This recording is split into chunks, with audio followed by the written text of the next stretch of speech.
a healthy life in our electromagnetic world. Today, I'm thrilled to have as my guest Theodora Scarato.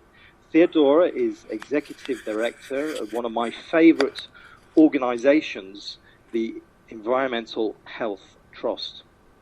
The EHT is one of the leading scientific environmental health organizations working on 5G and cell phone radiation. The EHT presents to policy makers, develops educational campaigns, and publishes scientific research on cell phone radiation and other toxins.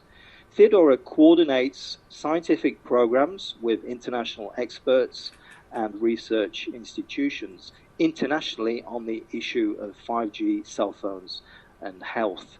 So today we're going to be talking about principally 5G. What is 5G? Is it dangerous? How dangerous is it? We're going to be looking at the science, and we're going to be talking about Theodora and her team's amazing work to raise awareness on this issue and make the world a safer place, yeah? So Theodora is based in Washington, D.C., and you can learn more about the EHT and her work at ehtrust.org. That's all one word, ehtrust.org. Theodora, welcome to the program. Thank you so much. Thank you for being on. Thank you for participating today. And thanks for all the amazing work that you've been doing with Dr. Deborah Davis, of course, who I've spoken to before, award-winning, international, renowned scientist. What a personality too. And Environmental Trust is amazing, an amazing resource. That's the first thing I wanted to ask you. If you could just share your story a little bit, what motivated you to become part of this mission, of the EHT mission? Yeah, well, thank you, and thank you for all your work as well.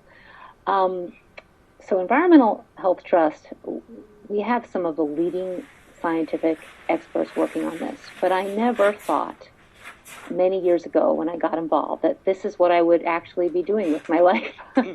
That I would be deep in the research, working with scientists and talking to policymakers literally around the world. I started out as a social worker, and I was directing, my history is working in schools with kids with neurological issues and, all kinds of mental health issues.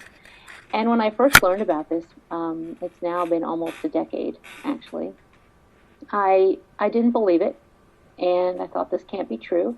I had just gotten my cell phone and was learning to text, and I loved sending photos to my friends, but I decided to just do the research, because I read all kinds of things on the internet, and none of it I didn't know what to believe, to be honest. So I started delving into PubMed and reading more and more, and I came up on the other side with far too many research studies showing damage to the brain. Frankly, that's what got me most interested, because I worked with kids who had been prenatally exposed to different exposures, and they were my hardest cases. And I read this and I thought, wait a minute, what? And then I bit the bullet and got more and more involved, at the local level, at the state level, at the federal level, and started working with Dr. Davis and other scientists. And now I work on tracking policy, what's happening around the world, what countries are doing what. Mm-hmm. And here I am, and I'm a mother. So, wow. So that was how, when my kids used to talk to my grandparents, because it was free to use a cell phone for long distance, that's how they talked to their grandparents. Yeah. And so that was on my mind. I was like, wait a minute, is this safe?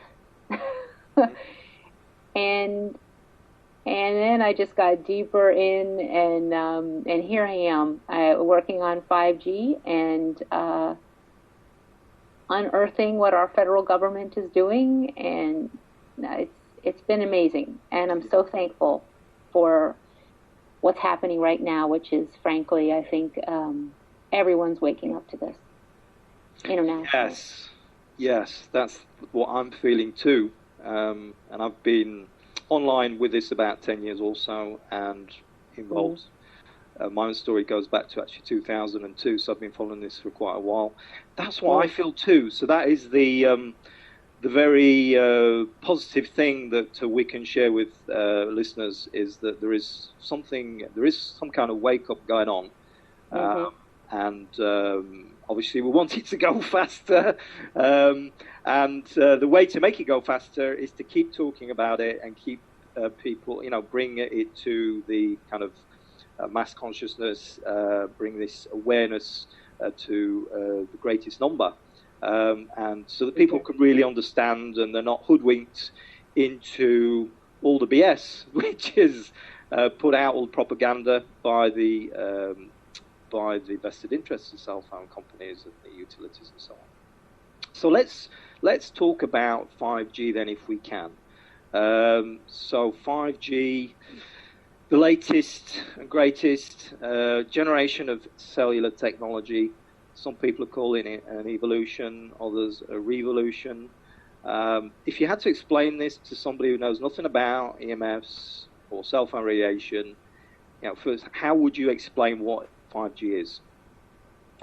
Well, 5G is the latest wireless technology that is going to connect the Internet of Things, which is not just your cell phones to other cell phones and super fast download speeds, which is one component, but machine to machine, like self-driving cars, or your air conditioner talking to your smart meter, talking to something else in the cloud.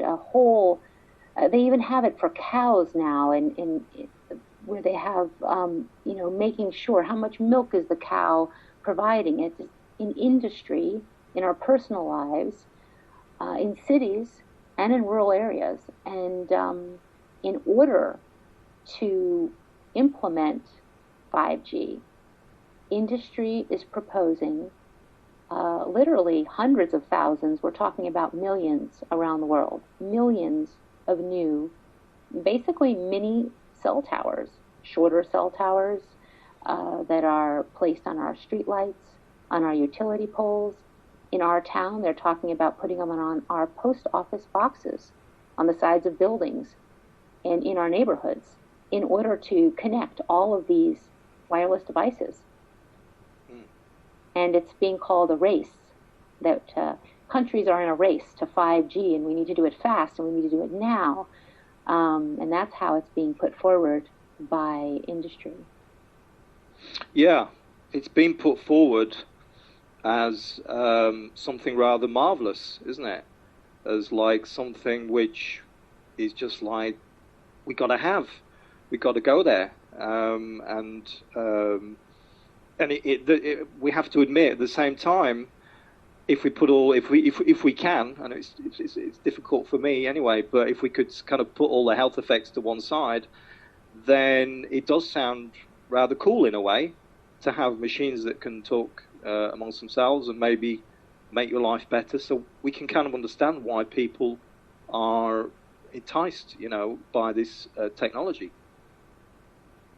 Right. Yeah, it's being sold as like the consumers want it, and I do think we want technology to be functioning. I mean, right now we're connecting with an amazing technology we couldn't do, several decades ago. But I think that most, not all, of the applications that they're talking about for 5G actually can be hardwired. There's not, and also, people, what parent do you know who says, oh, I need my child to be using their cell phone more? I think we're leaping without looking into a lot of all of this. And so that's sort of another level to this. But a lot of what is being touted, I don't believe, needs to actually be wireless.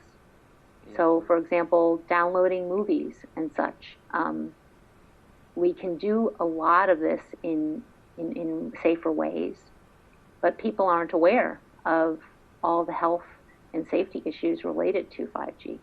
Right. Which leads to the question, you know, what does the science say about the dangers? You know, how clear is this science? Because the cell phone industry is always saying, or fond of saying, we need more studies. But do we need more studies? You know, more studies to do what? What we're trying to do? We're trying to prove it's dangerous? Or, you know, do we need more studies to take action to protect ourselves? Yeah, but what does the science say? Yeah, so there are literally hundreds of scientists calling for a halt to 5G because the science indicates that this radiation is hazardous. And I want to back up a minute before I even go into the health issues around the radiation to give you some irrefutable facts about 5G. So first, I talked about how there's going to be, I know in the United States alone, they're talking about, I think, 800,000 new cell tower sites where new antennas would be. Mm-hmm. Of course, that would be millions worldwide. But this means, and this is what industry says, in order to put in all of these new antennas into near your homes, near schools, we need to relax the radiation limits of countries that have more protective limits. So in the world, different countries have different allowable levels of this radiation, kind of like measuring air pollution. You know, you take a meter and you stick it in the air and you have a reading. There is a limit in every country. And some countries allow less radiation than others. So in the United States, we allow among actually the highest in the world, whereas the allowable levels for the public in Italy, several European countries is much lower, even China, Russia. Correct. So in those countries, in Switzerland, Belgium, for example, in those countries, industry is saying now, in order to fully put in 5G, you know, we're going to have to change these limits because there is going to be higher levels of the radiation near all the antennas. And many people aren't aware of that. I mean, that's just a fact. That's not contended in any way. That's what industry is saying. We know that there's going to be an increase overall to our daily exposure. And there's the 5G appeal. You can go online and read that. There's also the EMF scientists who issued a call to the United Nations asking for action on this, stating that as the science shows, because there really are thousands of studies showing adverse effects, the public now needs to be protected and we need to reduce exposure, whereas 5G is going to be increasing exposure. The other thing about 5G that's different than our current technology is it's going to be, and this is a two-part facts. One, it's going to be adding in higher frequencies we've never used in telecommunications before, millimeter waves, which are much higher frequency. And it's also going to be using the lower frequencies as well. But it is a new technology in that the engineering way that it is, the communications will work, has also never been used in public way before. We don't even have 5G phones yet, or we have like maybe one or two models, but there's not 5G phones on the market being actively used like we're using 4G and 2 and 3G right now. So this is like a saturation, it's a densification of an what's being called an environmental pollutant by scientists.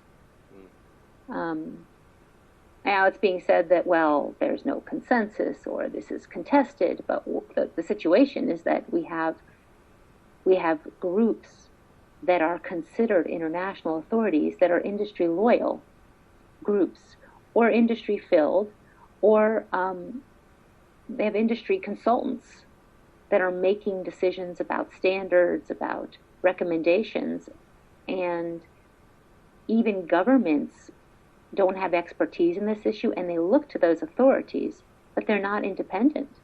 whereas independent scientists are saying we need a moratorium on this technology. Yes.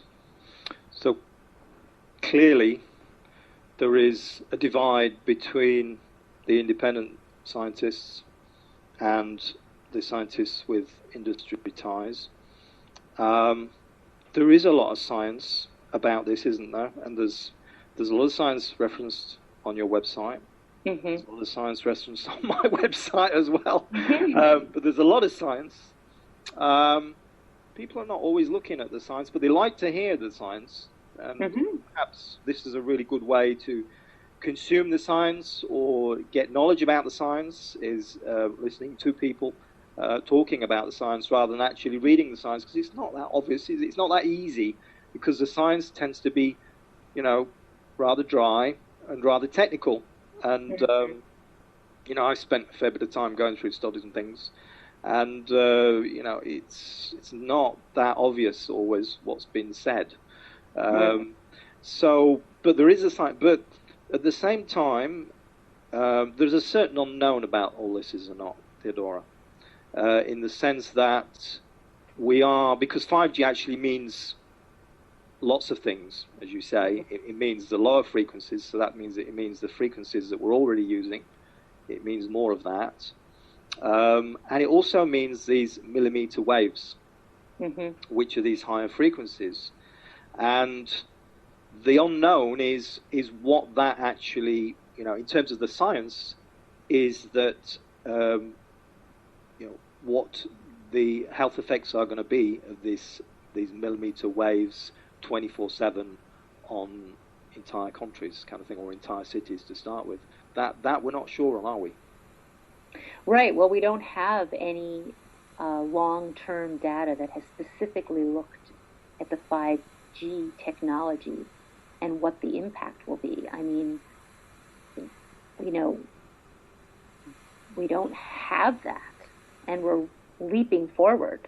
It's another layer. It's an added layer of an entirely new technology that's going to be added in. And just as an example of how important it would be to know before using the technology, they were looking at, there's a study that looked at insects and found that with the higher frequencies, the absorption into the insect's body then increased to a degree where the researchers were stating, this could affect their physiology, their behavior, and this is the only study, the first study that has been done looking at insects, and it included the western honeybee. So, and what about, I know I'm moving out of people. So is that research on your website? Can you give us the reference for that research? Yes, it is. So if you go to our website, we have a science tab. And then under that, if you hover over it, we have a section on the impact on bees. We have a section on bees, butterflies, and wildlife, so we're doing all of them, and trees and plants as well. And this study was, I have to get a reference, I need to pull it up. So it was an imaging study where they looked at the higher frequencies. Okay. I would have to pull it up. Okay. Okay, that's fine. Well, yeah, that's fine. So it's under impacting bees on your website. Okay. Yeah. And that's a new study, presumably. And obviously, insects don't lie. Right. Yeah. Well, just have to state the obvious. Yeah. This was really looking at, like, if you get a simulation of the insect, and they do this with people too, and we have a lot of these studies on our website as well, where you do a computer program that looks at the different tissues in the brain and the skull and the skin, and then you simulate the antenna, and you look at how rapidly the radiation is absorbed. And they do that with people. We have a lot of those studies up on our section on science. And then they also do that with insects to see, well, how do insects absorb this radiation? The name of the study is Exposure of Insects to Radio Frequency Electromagnetic Fields from 2 to 120 gigahertz. And it's published in scientific reports. Yeah. And it found increases in power between 3 to 370% when the insects were exposed to the higher frequencies. Yes. So, and what will it mean for people as well? So there's research we have on our website about how the sweat gland, how these higher frequencies, they are not going to penetrate past the skin, but they do penetrate into the skin in a very unique way, where our sweat glands act as helical antennas, and actually there is a very high absorption into a specific part of the structure of the sweat gland in the skin. I know I'm getting a little technical here, but it's not absorbed like the same way into every piece of our tissue. And then what does that mean? I mean, in light of and those researchers are basically ringing the alarm bell. They say it in their extremely technical, but at the end in conclusions, papers. But what does this mean about, in light of the brain tumors that have been found in animal and human studies? What about skin cancer? All of this we don't know, and we won't know until there's long-term exposure, and then we, the people, and our animals and the environment, we are the statistics that they'll be looking at. And we have to ask ourselves, does this make sense? I don't think it does. No. It's reckless. Yeah. It's insane. Yeah. But it's not a done deal, is it? I mean, the 5G is not a done deal. I mean, so they're wanting to introduce this technology. Why are they wanting to introduce it? Because they can make a lot of money out of this technology. That's the conclusion that I have come to. Unfortunately, is that that these people and big corporations, it's all about the money, unfortunately, and it's just, and we all need money to live, yeah. But it's like money. Or are you willing to kill people literally to make a profit? Does it not come down to that? Well, for every day that there's not a problem, likely, looking at it from a money standpoint, it makes sense for companies to just push, because they are making billions and billions of dollars. And when you take the research and you divide it into independently funded or when they're getting money from industry, something interesting happens. The majority of the studies that were independently funded find an effect. Whereas the majority of studies that are funded by industry seem to show no effect. So that's how things are playing out in the world of science as well.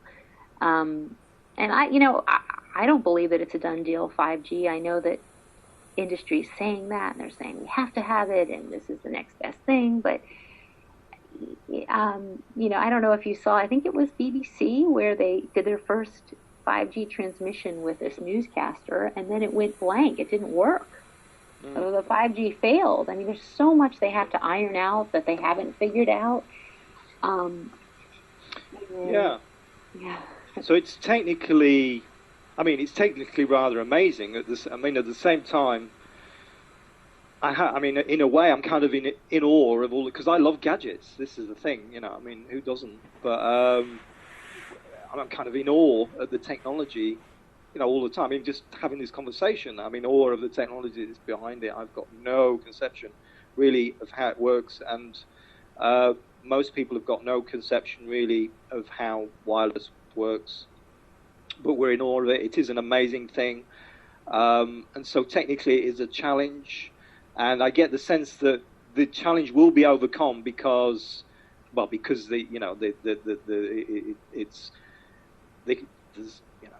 going to be almost certainly a 5G. And what shape and form is it going to be? We don't know. But there's probably going to be a 6G and a 7G behind it, because this is the way of the world. But it's just a question of really what form that is going to take, and perhaps we can imagine a future where we're going to be moving to safer safer forms of wireless, and really maybe even less wireless. Maybe that's going to be the following generations of technology, more more sophisticated in terms of protecting our health.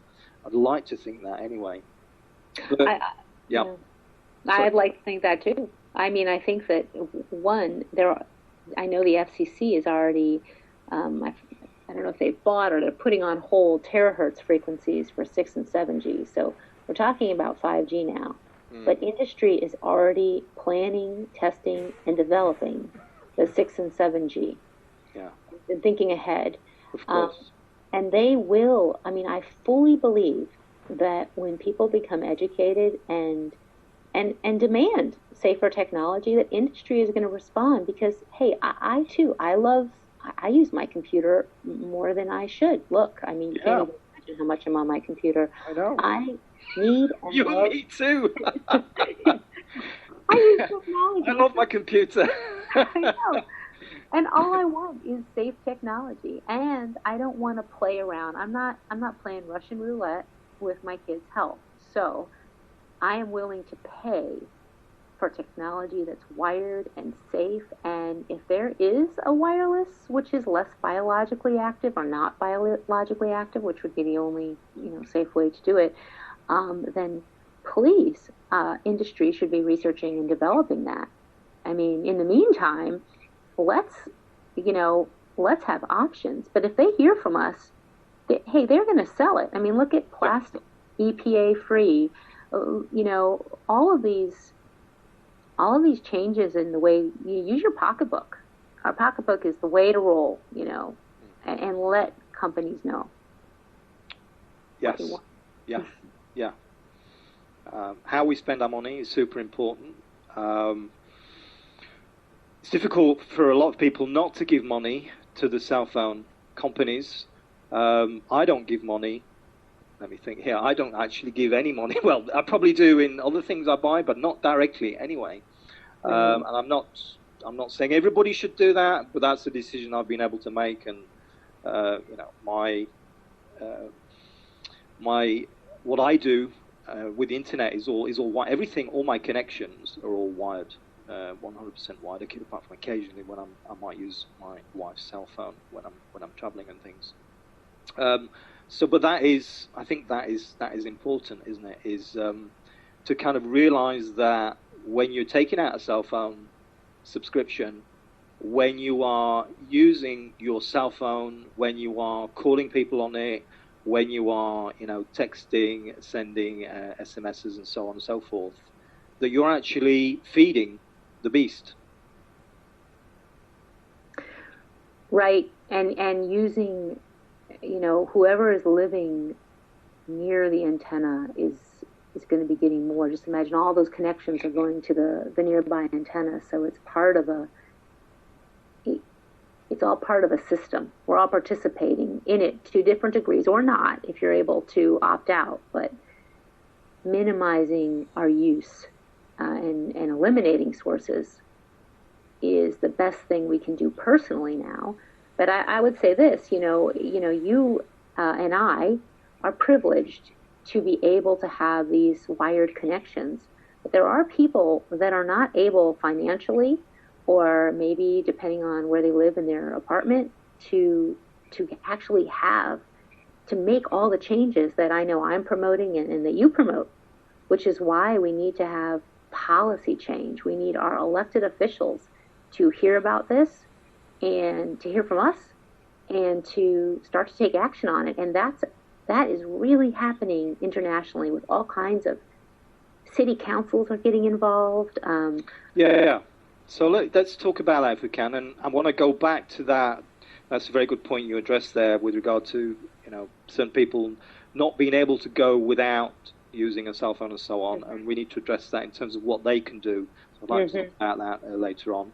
But, if we can talk about that, about, this backlash which is going on, which is super important, which obviously you're behind, which I'm behind, and which we all need to be behind, cities and states around the world which are saying no to this 5G this biologically active 5G. They're saying no to that. So, yeah, can you update us on that?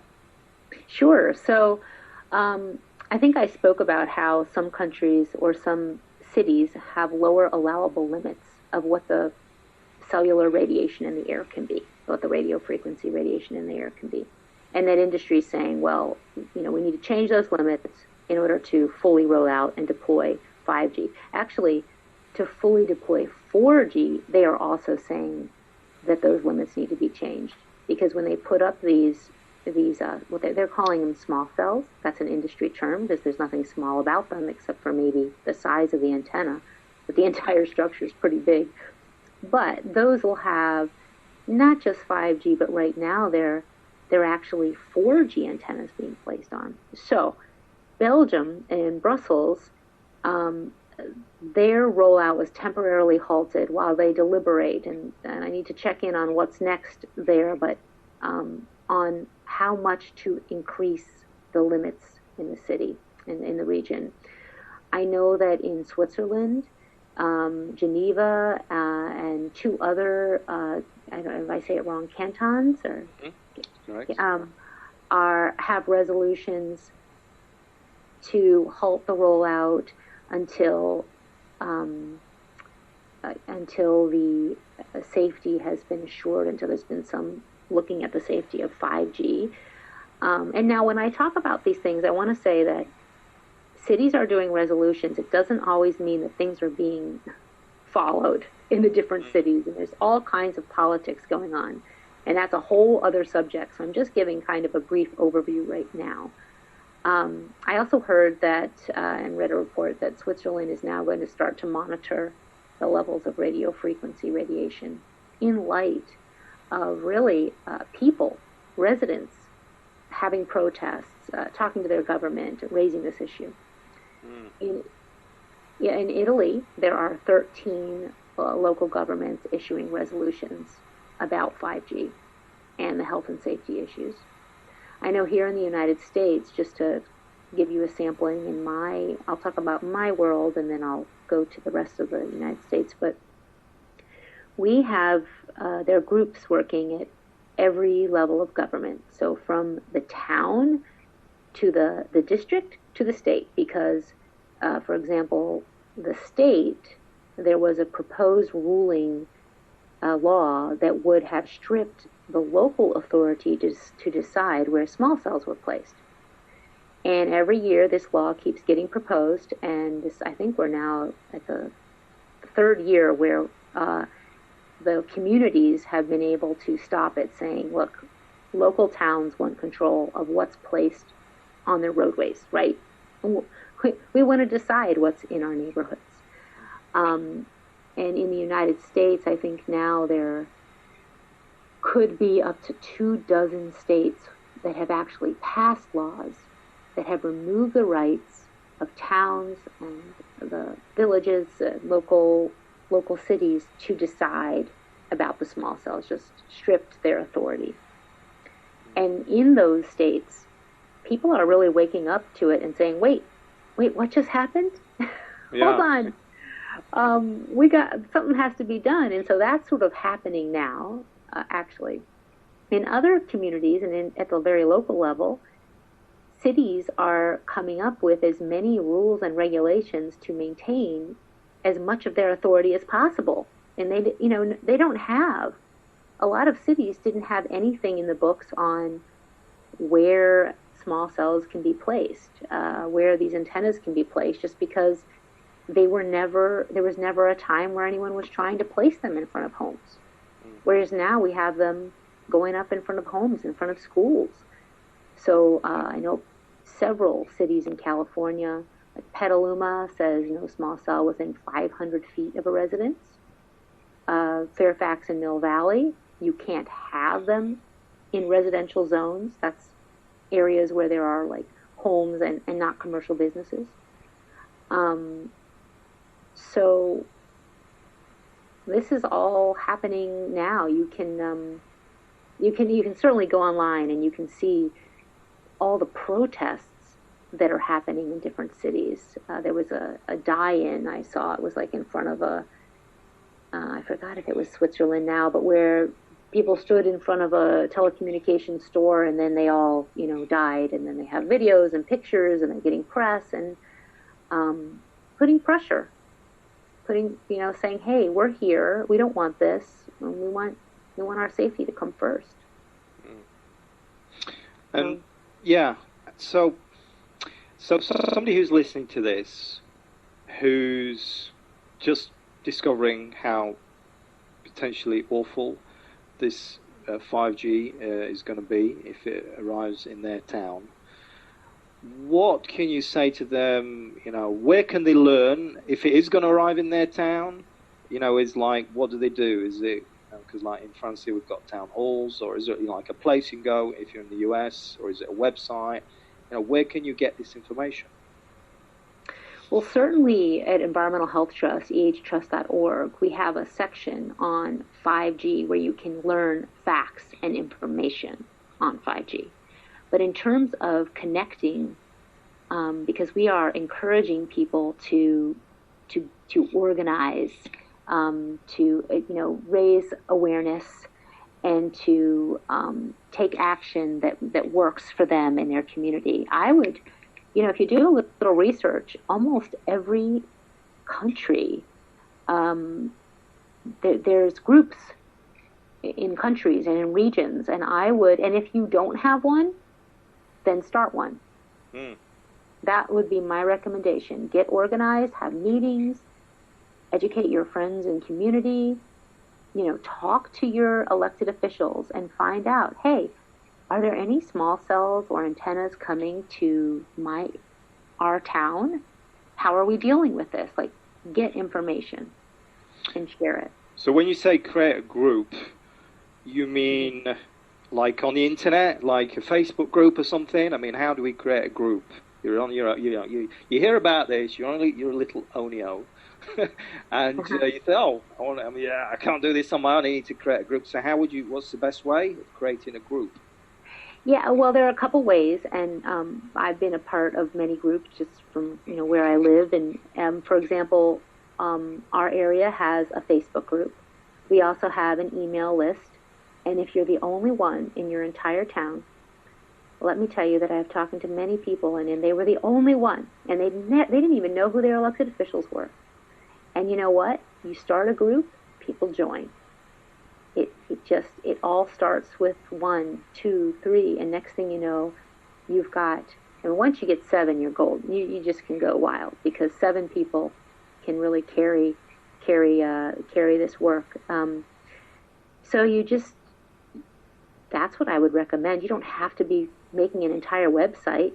Even if you have an email group, you talk to a few people and they're interested, and then you become a group and you figure out who's going to do what. Like, okay, 1, let's find out who our elected officials are, and talk to them. 2, and I had never done this in my life. I had never spoken at a public meeting many, many years ago when I first learned about this, and I thought, oh my gosh, I think I have to talk about this.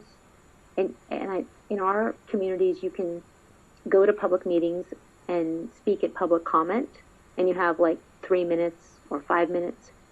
That time is critically important. That's when you can educate the elected officials and everyone who's listening. So I said to myself, well, I have to do this, and I was scared to death.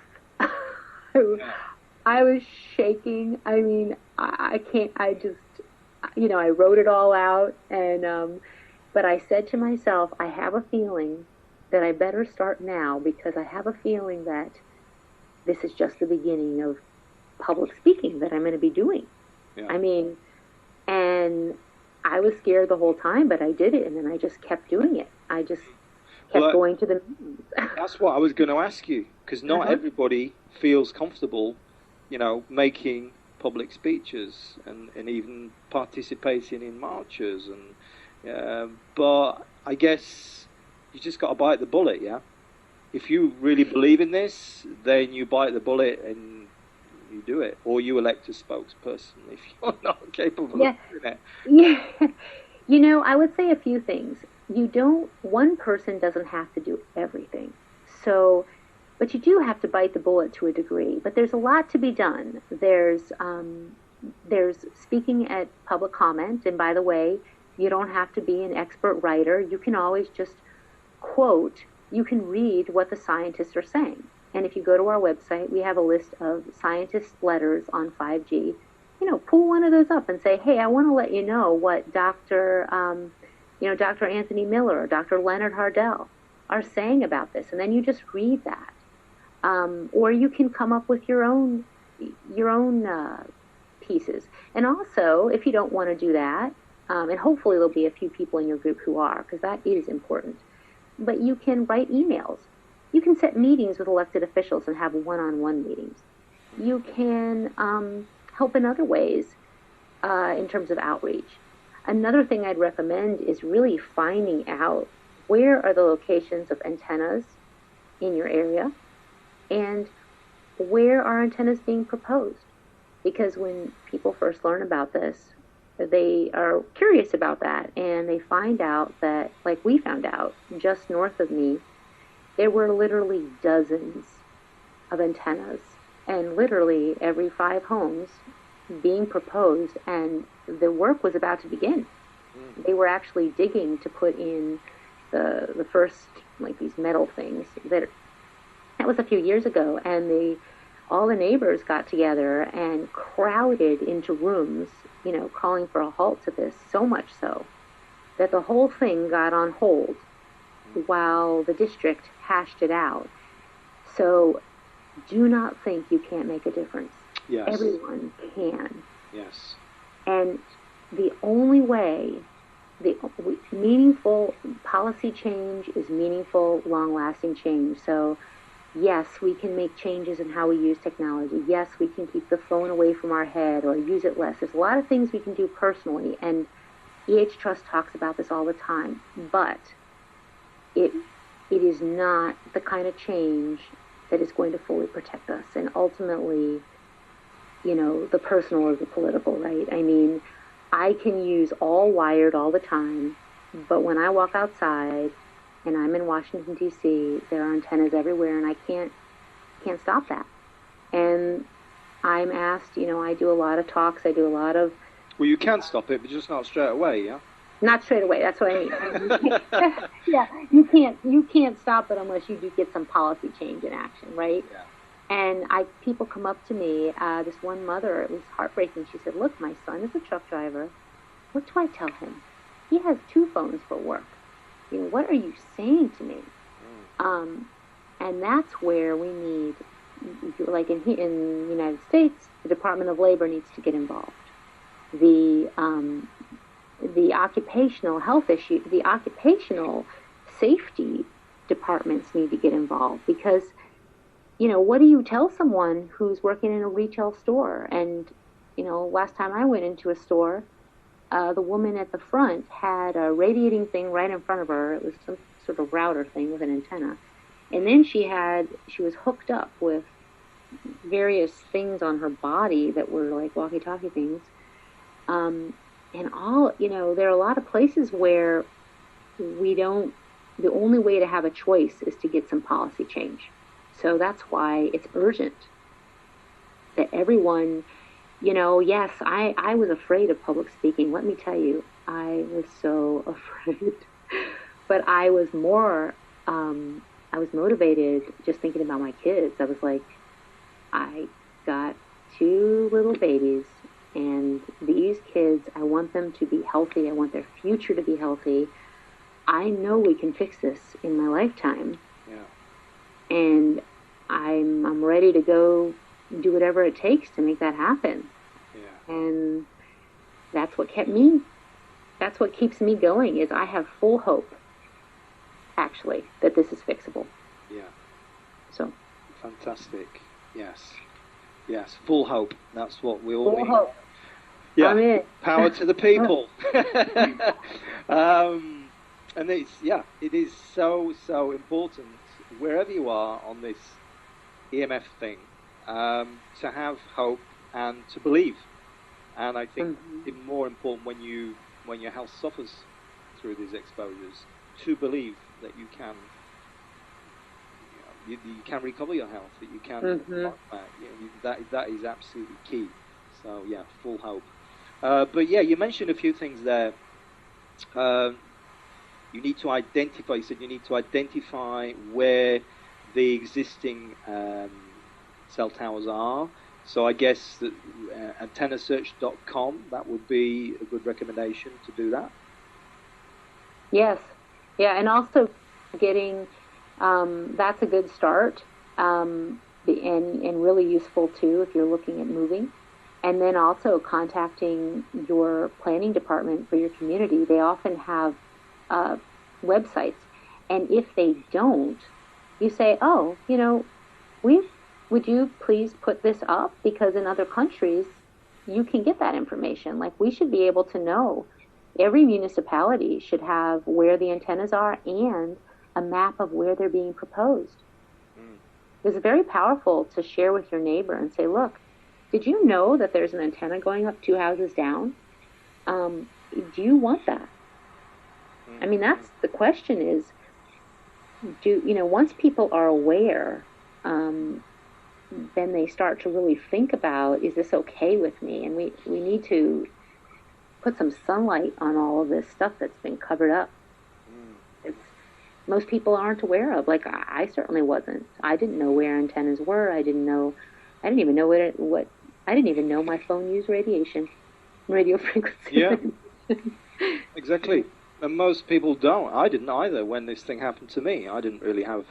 Most people you've got some kind of idea that, you're okay, so you can speak to somebody, in another part of town or same country or another country. Somehow it's going through the air in some shape or form, and but you don't really know. Most people don't really understand how that can be, and they certainly don't understand that all this radiation is actually going through their bodies, and then they certainly don't understand that it's actually impacting our bodies in so many ways, even though you can't feel it, and that's what the studies are very clearly telling us, is that these frequencies are impacting everybody, even those that can't feel it, and particularly our kids, which is the most concerning part of this whole thing. And by the way, that's why I started speaking out about it also, is the thought of what it was doing to my kids. So yeah, the planning department, we should have this information, and we should and the other thing is, I just listening to you speaking, is you need to have a kind of attitude, you need to have a mindset about this, don't you? You need to be very determined, but you need to be, because I had Dr. Davis on, Deborah Davis, and she's very, very determined, and wow, she's she's a woman with her own mind, and honestly, it's amazing that she's behind this. And but at the same time, you need to be polite. I mean, there's no point in getting angry about this, because sometimes we do feel angry, and particularly those people that are affected, people that are suffering from this, then there can be anger, but that doesn't help, does it? We need to go about this in the right way, and we need to be determined, but not upset people. Yeah, it's a real challenge, right? Because this is really upsetting, and people are being harmed, and but at the same time, when we talk to people who don't know anything about this, it's interesting. Even when I am so super polite, it can be interpreted the wrong way, which is why I need to be ever more polite. Because it's so. I mean, I think about when I first heard this, it was like cacophony. I was like, what? I was like, cell phones could be harmful? Like, what are you talking? That is crazy, Yeah. So we're dealing with this mindset, this,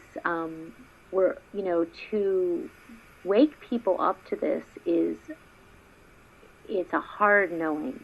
It really is. So I do think that's important. And I know our group has been ever respectful, and actually we've gotten, we're asking for information, we're sharing the information, and really, that can move mountains. It can. Yes, it can, and it is. And so let's talk about personal solutions, if we can. So, because cell phones emit this thing called radio frequency and microwave radiation, yeah? And we've got these thousands of studies, and if you don't believe us, though, I'm sure people that are listening, they've heard this many, many times, but there are lots of studies, like the Bioinitiative report, for instance, which is a great place to go and look, and you can download the whole thing, which is it's probably over 1,200 pages now, or maybe way more than that. There's a lot of studies in there, but yeah, there is so much science. And this science is, just to be clear, it's linking to all these very serious, a number of very, very serious diseases, chronic diseases, including cancer. So this is not to be taken lightly. When you're using your cell phone, is not to be taken lightly, folks, because it's that serious. It's the studies are rather clear. I mean, 5G aside, just what we're using at the moment, people using cell phones willy-nilly without having any notion at all of the dangers is wrong. People do need to be informed. So if you could give people some tips, I know you've got some great tips on your website, but if you could give them to people that are listening, like how you use your cell phone, what would your top 3, top 5 tips be? Okay, my top, 1 second, sorry about that. My top recommendations are using wired whenever possible, which would start with having a landline at home if you can have one, so that you don't have to rely on your cell phone as much. That's like have a landline which is corded at home. Many people aren't aware that the home cordless phone base emits a lot of radiation, as well as the handsets.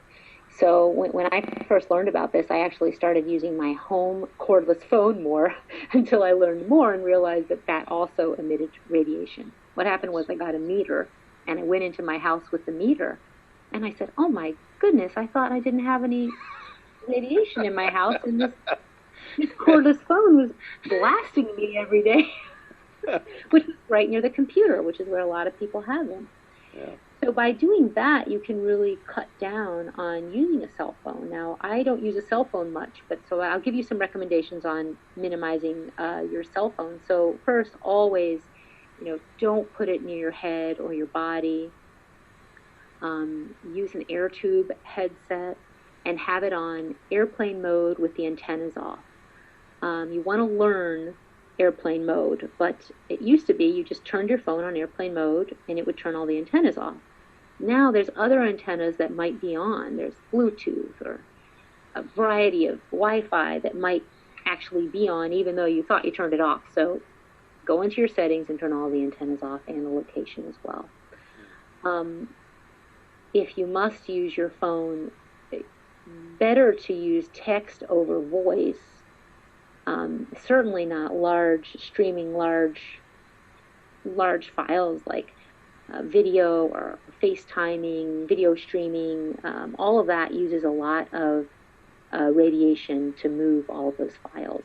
So you want to prefer wired connections like I'm using now. I have a computer which is hardwired with an Ethernet. Now my computer does not have an Ethernet port, so I had to take that extra step, which is so worth it, of finding out what adapter do I need for my MacBook. And I have an adapter that plugs in. It's this little short connector, and then I put the Ethernet into that. And then the other end of the Ethernet is run. I'm using it could be a 70-foot cord right now, that goes to the modem, the router downstairs. Yeah. And the router modem has no Wi-Fi. We actually have one without any wireless. Now, you want to learn how to turn the wireless antennas off your modem or router if you're connected with an Ethernet. Certainly you don't need it. And I know you talk about that on your website, and we have information on that as well as to how to do that, because it depends on your carrier. Yes.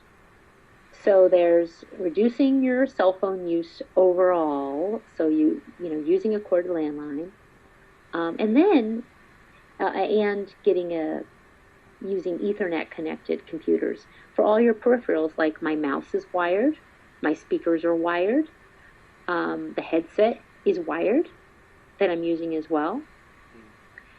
I do recommend getting some meters, because you can really learn what's in your home and adequately assess the levels of your house of both radio frequency and the lower frequencies, and then assess what you need to do about magnetic fields if you have an issue, if you have a wiring error in your house. So meters are important. Also, I always say, one step at a time. Start learning what you have in your house that are emitters, and then swap them out. Most of them you can swap out. And until you do, turn them off, certainly when not in use, as a starting move. For example, people are not aware, and so many parents, that video gaming monitors emit a lot of radio frequency even when you're not using them. So I went over to a friend's house. She's like, "Can you come over and bring your meter?" I go over. She thought she'd removed all the sources, and I'm in her living room, and I'm like, "Whoa, what is this box?" And it was some video gaming thing that was not even in use, but radiating all the time. Yes. Right where the kids were doing puzzles, by the way, right in the middle of the family space. So you have to find the sneaky sources of wireless, and, to start, hey, if there are things that are radiating and you're not using them, turn them off. They don't need to be on while you're not using them. That's like the best first step. Yes. Then swap them out for safer technology, everything you can. And I'm telling you, I think it took me 6 months to remove the Wi-Fi from my modem, and it just seemed insurmountable. Like, I can't do that. It seems like such a big deal. And I know how that is. And once we did it, I was like, oh, that was so easy. Why didn't I do that sooner? you know? Yeah. So, so there's so many things we can do. Yeah. And a lot of them don't actually cost any money. It takes a little bit of effort. Right. Just, frankly, nowadays, because my wife has an iPhone, which is wonderful, of course. But just switching off the wireless on all the different wireless functionalities. It's a bit of a job, they don't make it easy. But when you kind of doing it multiple times a day, maybe, which if she's around me, then I like her to do that, then you get good at it. And the first time you do it, it maybe take you a quarter of an hour to figure it out. But you just keep going back and maybe looking on YouTube for a video which explains how to do that. But I want to ask you, so there is all that rather, mainly free, mostly quite simple, but sometimes it takes a bit more time, things to do. And then, as you say, we've got this kind of other next step, which is the meters, the EMF meter. Very quickly, your recommendation on that for a radio frequency meter, for instance, if you'd like 1 meter, what would you recommend? I don't recommend meters at this time with Environmental Health Trust. We're going to not recommend a specific meter, except to say that I think there are definitely, you want a meter that measures magnetic fields, and one that measures radio frequency. And I think that investing in not the cheapest meter makes sense, actually, because the very low quality meters can miss a lot of things. So it's worth it to to go up a little bit in your meters, not to the $1,000 meters, but to get one that you can understand. And yes, it takes time to get to know your meter.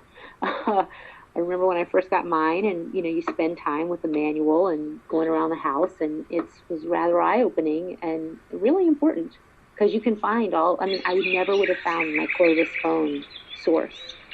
And when I go into other people's homes, another source is like the TV, or the boxes that are underneath the TV. And I don't have a lot of stuff like that, actually, entertainment stuff in my house, so I didn't have a personal experience, but, you want to be able to learn if it was emanating, how to then turn the antenna off, and certainly if you don't need it. You don't need that antenna radiating all the time. So. But I do recommend having meters. And then, of course, you can look at body voltage and harmonics and other things, electrical fields. But to start, I would definitely start with a radio frequency and a magnetic field meter. Especially, can I talk about sleeping? Absolutely. Super important, sleeping. We can't really not talk about sleeping, can we? Yeah. Start with, in this wireless resolution, when you go outside and, everything's everywhere, at least have your bedroom be a sleep sanctuary. And have no screens, no wireless sources in your bedroom. Everything turned off at night. And look at electrical cords. Swap out your alarm clock that's the magnetic field. Have a battery-powered alarm clock. So think about, start with your sleep. That's a good first step, is to have nighttime and sleeping cleaned up from electrical pollution. Super important. We're pretty much out of time. Anything you just want to share with the listeners here before we close off? Sure, yeah. Please go to Environmental Health Trust and sign up for our newsletter. We have a monthly newsletter that has the top stories. We don't, sell it's not selling products, but rather more about what's happening in the news and policy, what countries are taking action on Wi-Fi in schools and other things like that. So please check us out at ehtrust.org and sign up for our newsletter. And thank you for looking into this issue, and thank you, Lloyd, for taking this issue on as you have. You've done incredible work. Thank you, Theodora. Yeah, it's and we all have to work together. And it's. I think the message today is full hope. I like that. And we can fix this. Yeah. And we need to keep that in mind. And there's nothing we can't overcome here. And this, we just got to keep at this. And there are powerful forces at work. But when people get together, then we can move mountains. Indeed. Yeah. Yes. Exactly my word. Thoughts. So we can move this mountain. We can. So thank you so much. Thank you so much. And thank you, listener, for attending today. If you're looking for solutions to deal with EMFs and their effect on your health, this interview and all my previous interviews are available in the EMF Expert Solutions Club with full transcripts. In the next episode, I'll be interviewing another expert, so watch your inbox for details. My name is Lloyd Ball from ElectricSense.com. Thank you so much. Have a great day. Thank you. Bye-bye.